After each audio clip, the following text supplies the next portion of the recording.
Hi Lisa. Before I tell you my scary story, I don't know whether it'd be scary to everybody, but it was really scary when it happened. Before I tell it, my postcard came. Thank you so much. And thank you to Kurt and Toop Granny and Danny and Mandy also for signing it. Oh, I've been waiting so long. You know why? Because you spelled the name of my city incorrectly. I'm not going to tell you how now. I'm not going to say it out loud, but Mika. But that's why it probably took so long. But thank you so much for thinking about me while you were at South Tube that I didn't get to go to. Mika wants up. And she knows she's going to hear a scary story. And she has to sit in my lap. Right, Meek? Anyway, you know that I showed you guys what we went to up north to Lion's Head, and when I went to the not the, I was going to say the outhouse. That would be scary. Not the outhouse, but I went to the lighthouse. Well, up in that region up there, remember I said on my video, one video, that you don't want to get lost back in some of those back roads up there, and all up in that community up there, of the wilds. I don't even know what I'm saying this afternoon. I don't know what's wrong with me. Anyway, we did get lost. Now this wasn't this year, it was excuse me, a couple of years ago. And when you're driving along up north, there's in these winding roads where it's just like forest on either side of you. A lot of times you'll wind around and you'll see a sign that says, "Stay away from the bogs." As if someone would want to wander into a bog, you know. But anyway, we were seeing these signs and it seemed like it was getting thicker and thicker, and we couldn't see a clearing for a highway or anything. Mika, don't be scared, okay, honey? When all of a sudden, there was this sign that said bed and breakfast, and I looked at my husband like, a bed and breakfast way out here? How would you even know it was there, right?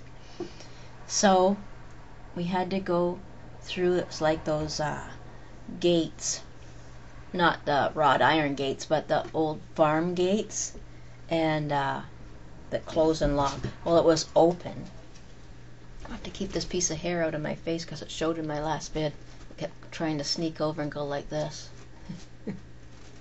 That's scary. Anyway, so we drove in down this just a dirt road. It winds its way around like this. And all of a sudden, there was this home. Now, the home was well kept and everything, but there was a big old barn way out the back. Still, something wasn't right. And Rick said, I'm going to go in and ask for directions. You stay here. And then he looked at me and he said, keep your doors locked. Keep the doors locked in the car. Don't get out. Watch for dogs. If you see one, because he knows that farmland, you always be leery of dogs, because farmers, you know, they have watchdogs out there. Normally they're friendly, but it's just that they have them for trespassers, I guess. So he said to watch out, and that if I saw one running from somewhere at him, to beep the horn, which scared me in itself.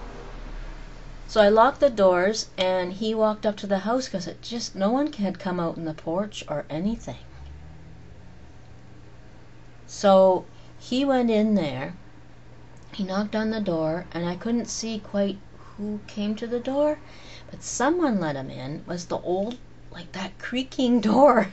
It sounds silly, but it was the screen door went kind of and it shut, right?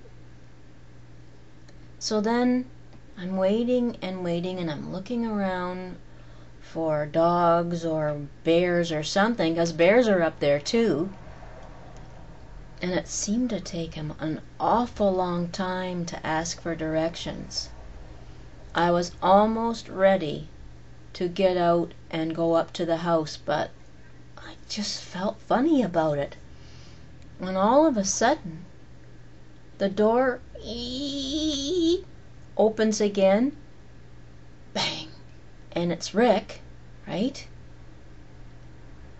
And he's walking so quickly. He's trying not to run, but he's walking really fast. And I mean, his face was white. And he gets in the car. Oh, unlock the door. He gets in the car and he says, "Lock your doors."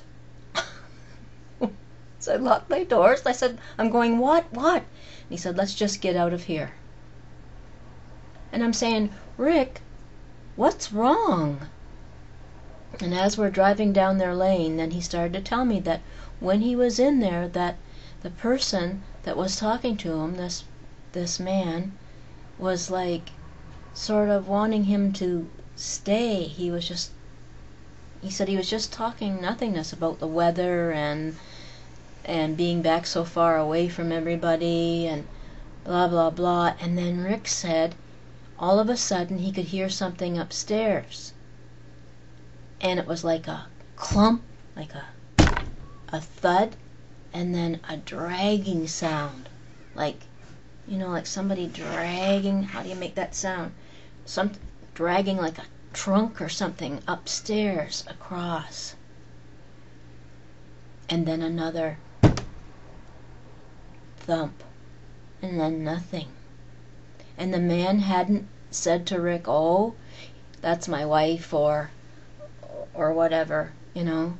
He said nothing. So we don't know what it was, but it was really scary. And it would have been even worse if it was nighttime, but it was a sunny day. But neither one of us have forgotten that, and Rick doesn't scare easily. I have more scary stories, but some other time. Love you. Thanks again for my postcard. Bye for now.